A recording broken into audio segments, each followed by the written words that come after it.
Oi. Bom dia, amada igreja do Senhor. Graça e paz lhe sejam multiplicadas pelo pleno conhecimento de Deus e de Jesus, nosso Senhor. Amém? Vamos nesse momento orar ao Senhor para que nós possamos ter a nossa mente, o nosso coração voltados para a santa palavra do Senhor, para que nós possamos absorver e crescer na graça e no conhecimento do Senhor. Amém?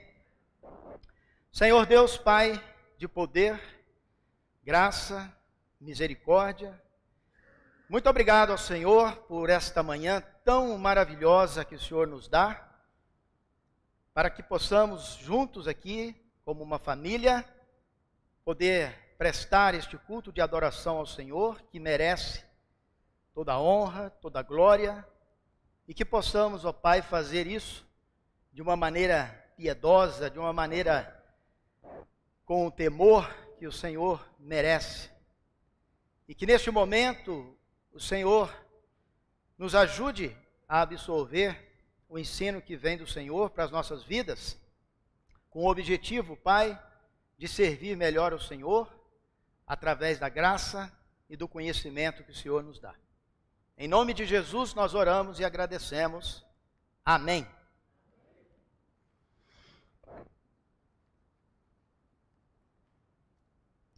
Quantas crianças abaixo de 16 anos nós temos aqui nesse salão agora de manhã? Crianças abaixo de 16 anos, levanta a mão. Ok, pode baixar a mão. As crianças abaixo de 16 anos que levantaram a mão, quem de vocês conhece a história do Peter Pan? As crianças de 16 anos para baixo que levantaram a mão. Eu imaginei mesmo que poucas crianças hoje abaixo de 16 anos conheçam a história de Peter Pan, porque hoje em dia tem vários outros. Agora, as crianças acima de 16 anos que conhecem a história do Peter Pan, as crianças acima de 16 anos. Muito bem. A história do Peter Pan é bem interessante, né? O Peter Pan era um menino que, pela natureza, né, todas as pessoas crescem, né? Precisa crescer, precisa amadurecer, precisa virar homem, precisa virar mulher, pela natureza humana. Mas o Peter Pan, ele insistia que queria ser criança para sempre. Né? Crescia, mas na mente dele queria só brincar com criança e não queria crescer. Né? E é muito interessante aquela história. Eu conheci pessoas assim, né? Na minha cidade, lá em Simonésia, tinha um rapaz lá que era incrível. Ele passou por várias gerações. Né? Quando a gente achava que ele realmente agora ia emplacar na geração dele, ele já voltava a máquina e ia lá para uma geração mais jovem e ficava no meio daquele lá. Não crescia. É interessante, tem pessoas assim. E o mais interessante ainda, que existem cristãos assim. Quem já ouviu falar do cristão na síndrome do Peter Pan? Existe. A própria palavra de Deus, lá em Hebreus capítulo 5, até fala, né? A essas alturas vocês já deviam ser mestres, mas precisamos ensinar ainda os princípios elementares da palavra.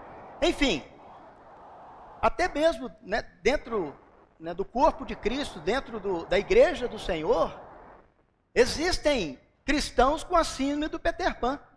Né? Insistem em não crescer.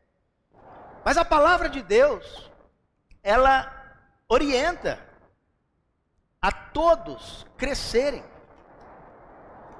Não só no conhecimento, mas também na graça do Senhor Jesus. Vamos ler uma passagem que está lá em 2 Pedro capítulo 3, que tem muito a ver com esse trecho que eu acabei de ler agora também, em 2 Pedro capítulo 1. Mas 2 Pedro capítulo 3, verso 18, o apóstolo Pedro termina essa segunda carta com as seguintes palavras. 2 Pedro capítulo 3, verso 18, que é a leitura desta manhã. Cresçam, porém, na graça e no conhecimento de nosso Senhor e Salvador Jesus Cristo. A Ele seja a glória, honra, agora e para sempre. Amém. É muito interessante a segunda carta de Pedro, que ele começa a carta na sua saudação, no capítulo 1, verso 2, ele vai falar também que a graça e o pleno conhecimento de nosso Deus seja com todos. Ele começa a sua carta falando sobre a graça e o conhecimento, e ele termina a carta mais uma vez falando sobre a graça e o conhecimento. E que nós devemos crescer nessas duas áreas na nossa vida espiritual. Bem, o que é a graça de Deus? E por que nós precisamos crescer na graça? Quando nós vamos ler na Bíblia sobre graça, nós vamos ter vários significados para a graça de Deus. Muitas vezes, dependendo pelo contexto, a graça significa um dom espiritual. Às vezes, pelo contexto, a graça significa a salvação. Às vezes, pelo contexto, a graça significa uma saudação, como nós vemos na carta aqui, Pedro. E é interessante que em todas as cartas do apóstolo Paulo às igrejas, em todas, o apóstolo Paulo começa falando sobre a graça de Deus, seja com todos vocês, e em todas as cartas o apóstolo Paulo termina a sua carta, que a graça de Deus esteja com vocês. Né? De uma forma ou de outra, ele começa as suas cartas falando da graça e termina todas as suas cartas falando da graça de Deus. A graça, como eu disse, dependendo do contexto, ela vai ter vários significados nas Escrituras. Vários. Mas eu quero falar sobre algo que nós precisamos crescer na graça do nosso Senhor Jesus. Vamos para Tito, capítulo 2.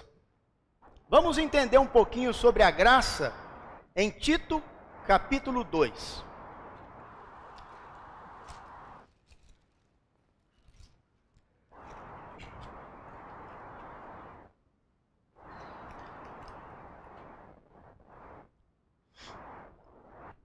Eu não me lembro,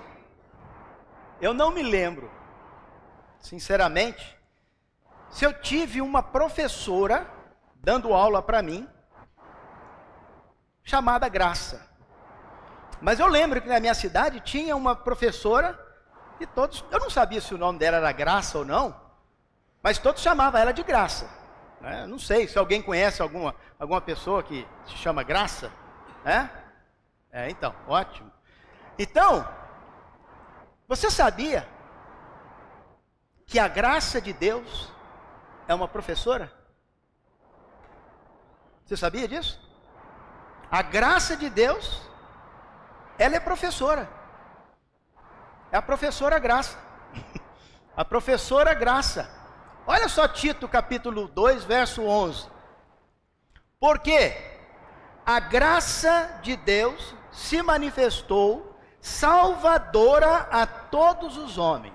Olha só então, um dos significados da graça é o bem imerecido dado por Deus, que é a nossa salvação, que é dado de graça, é dado através do amor de Deus, que é um dos significados da graça, é o amor, o perdão, que é dado de graça. Agora olha o versículo 12. Ela nos ensina. Na minha versão, o versículo 12 começa dizendo que ela nos ensina. Ela quem? A graça. Então, se a graça ensina, significa que temos aqui na Bíblia uma professora chamada Graça. Então, a graça nos ensina. 4 coisas aqui interessantes. Olha só. Ela nos ensina a renunciar à impiedade e as paixões mundanas. Por que nós precisamos crescer na graça do Senhor Jesus? Porque ela nos ensina a crescer neste ponto importante que é renunciar às coisas do mundo. E só vamos aprender a renunciar às coisas do mundo quando nós entendemos a graça de Deus e o amor dele sobre nós, morto naquela cruz. E ele fala que ela nos ensina a renunciar à impiedade, ou seja, que ele vai falar mais adiante agora, a sermos piedosos, ou então renunciar à impiedade e às paixões mundanas. Crescer na graça significa isso. Quando eu, na minha vida cristã, começo a renunciar às paixões mundanas, é porque eu estou aprendendo da graça e crescendo com ela. Mas quando eu continuo nas paixões mundanas, é porque eu não estou aprendendo nada com a graça. Não estou crescendo. E ela também nos ensina, diz aqui, a viver de maneira sensata.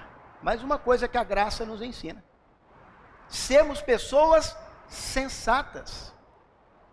Interessante que no contexto da carta, da segunda carta de Pedro, o contexto ali vai gerar em torno de graça e conhecimento.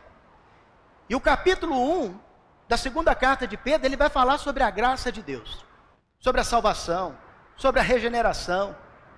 E o capítulo 2 e 3, ele vai falar que se não tiver o conhecimento, se não crescer no conhecimento, vai cair na armadilha dos falsos profetas. Mas enfim, a graça, ela nos ajuda, ela nos ensina a viver de maneira sensata. O que é de maneira sensata dentro desse contexto? É aprender de Jesus e aplicar os seus ensinos em nossa vida.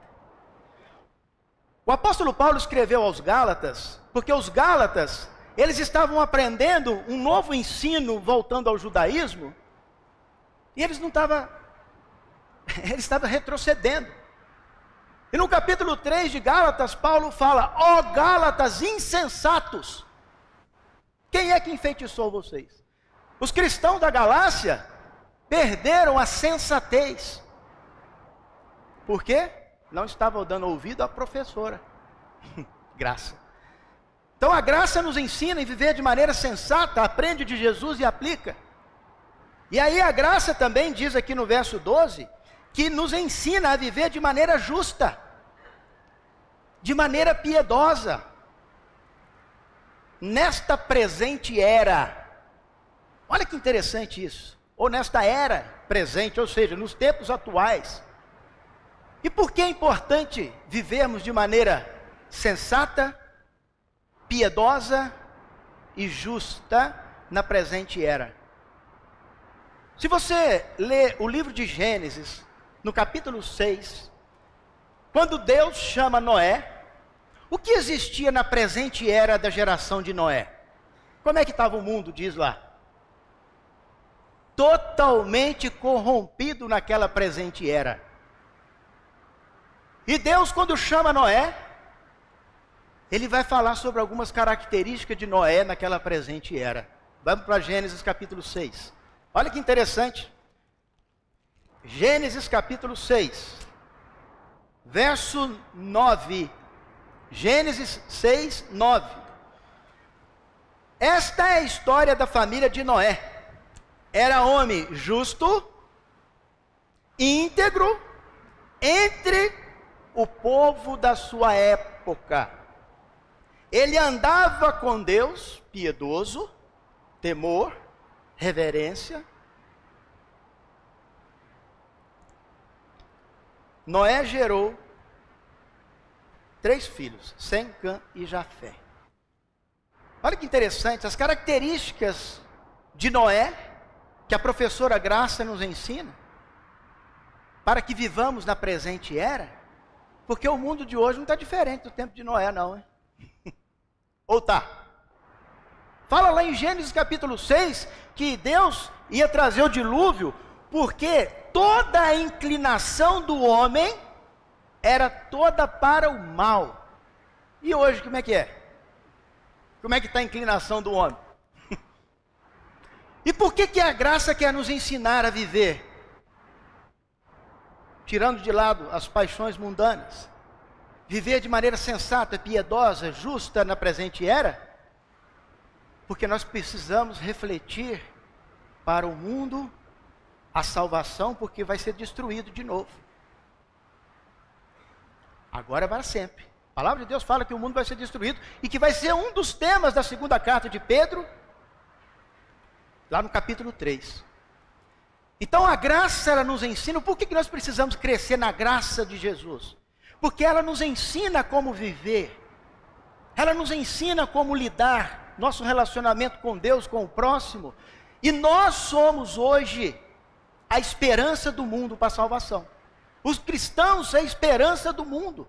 Jesus falou que nós somos a luz do mundo. Mas como é que nós vamos ser luz? Aprendendo da graça. Crescendo na graça de Jesus, em tudo que ela nos ensina, crescer a cada dia, não ficar estagnado. E aí, você pode pegar temas sobre a graça de Deus, estudar cada dia e crescer na graça. E aí a palavra também fala lá em 2 Pedro, que nós precisamos crescer na graça e no conhecimento do Senhor Jesus. Sabe por quê? Porque a graça, ela vai nos ensinar como nós devemos viver para agradar a Deus, como nós devemos viver para manter a comunhão com Deus. A graça significa aqui um relacionamento íntimo com Deus para viver com o próximo. Agora, o conhecimento que precisamos crescer, ele tem a ver com várias coisas, inclusive que a falta do conhecimento, se não crescermos nele, o cristão está fadado ao fracasso. Vamos voltar para a segunda carta de Pedro. Vamos falar agora sobre o conhecimento, dentro do contexto de 2 Pedro. Olha 2 Pedro capítulo 1. 2 Pedro capítulo 1, verso 2. Graça e paz lhe sejam multiplicadas pelo pleno conhecimento de Deus e de Jesus nosso Senhor. Então ele vai falar de graça e de conhecimento. Aí se você pega o capítulo 1 da segunda carta de Pedro, ele vai falar sobre o presente que vem através da graça de Deus. Ele começa a falar no versículo 3 sobre, o pleno conhecimento. Ele vai falar de coisas que têm a ver com aquilo que nós precisamos desenvolver através da graça, inclusive a partir do verso 12, falando sobre o poder das Escrituras. Aí no capítulo 2 de 2 Pedro, ele vai começar a falar sobre o conhecimento. E precisa ter o equilíbrio, a graça e o conhecimento. A graça, tudo aquilo que tem que ver com intimidade, nosso crescimento espiritual para com Deus, comunhão. Agora, o conhecimento, capítulo 2, verso 1, diz assim: no passado surgiram falsos profetas no meio do povo, como também surgirão entre vocês falsos mestres, que esses introduzirão secretamente heresias, ensinos distorcidos, falsos, heresias destruidoras, chegando a negar o soberano que os resgatou, trazendo sobre si mesmo repentina destruição. Muitos seguirão os caminhos vergonhosos desses homens, e por causa deles será difamado o caminho da verdade. Em sua cobiça, tais mestres explorarão com histórias que inventaram. Há muito tempo a sua condenação paira sobre eles, e a sua destruição não tarda. Pedro está escrevendo, alertando os cristãos, porque estava tendo um certo conhecimento girando entre os cristãos. E este conhecimento aqui tinha a ver com mestres, pessoas que ensinavam, tinham muito conhecimento, mas não era o conhecimento do nosso Senhor Jesus. Era um conhecimento humano, era conhecimento a ver com gnosticismos, era conhecimento que, se os cristãos não tivessem preparados, se eles não tivessem cheios do pleno conhecimento do nosso Senhor Jesus Cristo, eles iriam fazer o que está escrito no capítulo 2, verso 21. Teria sido melhor que não tivesse conhecido o caminho da justiça do que, depois de terem conhecido voltarem as costas para o santo mandamento que lhe foi transmitido. Confirma-se neles que é verdadeiro provérbio: o cão volta ao seu vômito e ainda a porca lavada revolta na lama. Ou seja, Pedro está alertando aqueles cristãos: cresçam no conhecimento de Jesus, porque senão vai ser contaminado e vai chegar o momento que vai virar as costas para o santo mandamento de Deus. É preciso ter equilíbrio, graça e conhecimento. O conhecimento é extremamente importante para o povo de Deus. Haja vista que o profeta Oséias foi chamado por Deus para alertar a nação de Israel. E lá no capítulo 4, verso 6, Oséias fala, Deus fala através de Oséias: o meu povo foi destruído por falta de conhecimento. A falta de conhecimento, ela pode levar o cristão a ser destruído, porque quando chegar o falso ensino, que ele vem secretamente, o apóstolo Pedro está dizendo, ele vem secretamente, e o cristão que não estiver cheio do pleno conhecimento do Senhor Jesus Cristo, vai ser contaminado. Olha só o capítulo 2 de 2 Pedro, verso 20. Se, tendo escapado das contaminações do mundo, escapado como? Por meio do conhecimento de nosso Senhor e Salvador Jesus Cristo.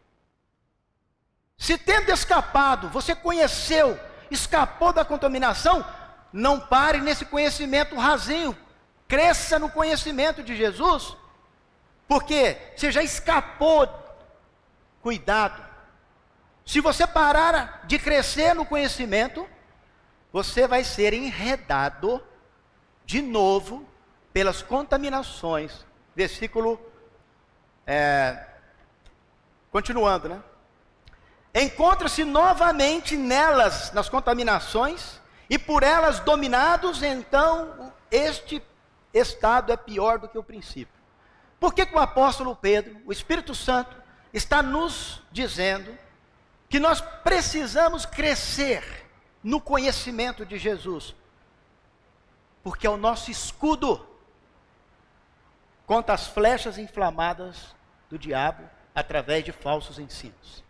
O conhecimento, o pleno conhecimento de Jesus, nós não podemos tratar a palavra, os ensinos de Jesus, como nós tratamos a aula de matemática lá na escola, de geografia, história, que tem aquele monte de matéria. Ah, eu não gosto de geografia. Você vai ficar só naquele conhecimento rasinho, você não vai querer crescer naquele conhecimento, ok, não tem problema. Ah, eu prefiro matemática, aí você vai crescer no conhecimento da matemática. Mas você precisa fazer todas as matérias. Ah, eu gosto de história. O que você vai fazer? Você vai crescer no conhecimento de história. E matemática, português, talvez para você não faz sentido, você vai ficar só naquele conhecimento rasinho. Mas na palavra de Deus não tem disso. Na palavra de Deus precisa crescer no conhecimento de Jesus. Tudo que envolve Jesus tem que crescer. Porque é o nosso escudo. É este conhecimento que vai nos ajudar a livrar das contaminações do mundo. É este conhecimento que vai nos ajudar a entender mais sobre a graça de Deus, que precisamos crescer. Agora, o conhecimento, ele traz muitos benefícios. Mas se o conhecimento não for por meio do nosso Senhor Jesus Cristo, se for só uma farsa que é por meio de Jesus, ele pode ser muito ruim para um cristão. O apóstolo Paulo, vamos para a primeira carta aos Coríntios. Primeira carta aos Coríntios,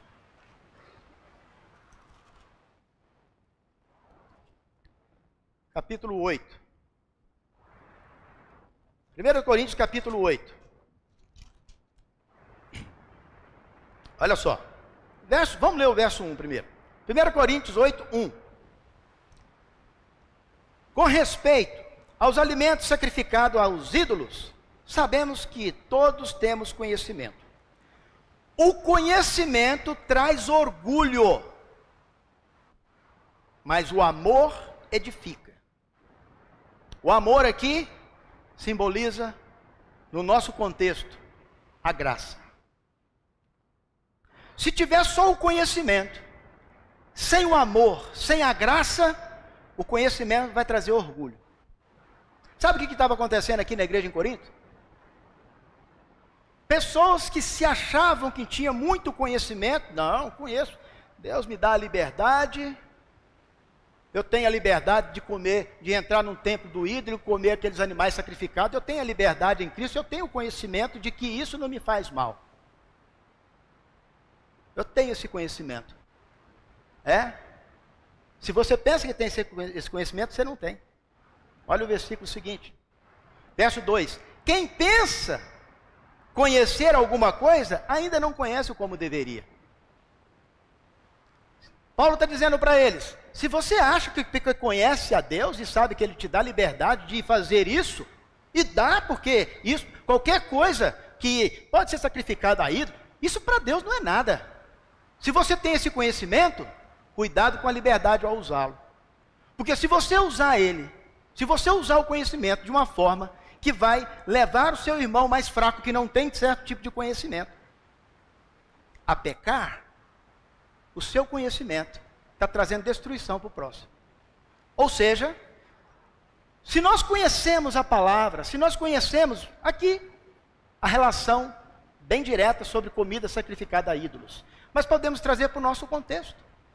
Se você sabe sobre algum tipo de ensino de Jesus, e é este o ensino sólido, talvez o irmão ali ainda não tem este conhecimento. Cuidado como você vai lidar. Porque o seu conhecimento pode trazer certo orgulho para você, a ponto de enfraquecer mais o irmão que ainda não tem esse conhecimento. E aí esse conhecimento que você tem, na verdade, você não conhece nada. Então, precisamos crescer na graça, no amor, na misericórdia. Precisamos crescer no conhecimento que dá poder para nos livrar das coisas, para combater os falsos ensinos. Porém, o conhecimento tem que ser usado junto com o amor, junto com a graça do nosso Senhor Jesus Cristo. Porque só o conhecimento pode trazer destruição. Portanto, o Espírito Santo, através do apóstolo Pedro, começa a sua carta sobre a graça e o pleno conhecimento, que esses cristãos iam precisar muito. Primeiro ele começa falando com esses cristãos sobre as coisas que envolvem graça e depois conhecimento. É o que é para nós também hoje. Precisamos crescer nessas duas áreas. Graça e conhecimento. O relacionamento com Deus, a maneira piedosa, santa, tudo que envolve o amor, a graça e o conhecimento. E fazer esse equilíbrio. Porque isso sendo equilibrado, nós vamos usar o conhecimento com amor, não só para edificar os irmãos e a igreja, mas para mostrarmos ao mundo o quão Deus os ama. Para mostrar àqueles que estão dando falsos ensinos, com amor, qual é o ensino verdadeiro de Jesus. Vou terminar lendo Colossenses capítulo 1, que o apóstolo Paulo também fala muito sobre o conhecimento, todos eles falam, né? A palavra de Deus é toda falando sobre o conhecimento. E Jesus, ele deixou bem claro, para todas as épocas, para todos nós: conhecereis a verdade, e a verdade vos libertará. Liberta de tudo a verdade, o conhecimento da verdade. Liberta do pecado, liberta de tudo o que é mal. E Colossenses capítulo 1, então, verso 9, diz assim: por essa razão, desde o dia em que o ouvimos, não deixamos de orar por vocês e de pedir que sejam cheios do pleno conhecimento da vontade de Deus, com toda a sabedoria e entendimento espiritual. E isso para que vocês vivam de maneira digna do Senhor e em tudo possam agradá-lo, frutificando em toda boa obra, crescendo, mais uma vez, no conhecimento de Deus e sendo fortalecidos com todo o poder, de acordo com a força da sua glória, para que tenham toda a perseverança e paciência com alegria, dando graças ao Pai, que nos tornou dignos de participar da herança e dos santos no seu reino da luz. Pois Ele nos resgatou do domínio das trevas e nos transportou para o reino do seu Filho amado, em quem temos a redenção, a saber, o perdão dos pecados. Que possamos, juntos, deixar de lado a síndrome do Peter Pan e crescermos na graça e no conhecimento do nosso Senhor Jesus. A Ele seja a glória, hoje e para todos sempre. Amém? Senhor Deus, obrigado, Pai, porque o Senhor não só nos resgatou do domínio das trevas, mas também, a cada dia, o Senhor quer nos encher da sua graça, do seu amor, da sua misericórdia. O Senhor quer nos encher do pleno conhecimento do nosso Senhor Jesus Cristo, para que em tudo, Pai, nós possamos ser fortalecidos, para que em tudo nós possamos mostrar ao mundo este conhecimento balanceado com o amor que vem do Senhor. Em nome de Jesus nós oramos e agradecemos. Amém.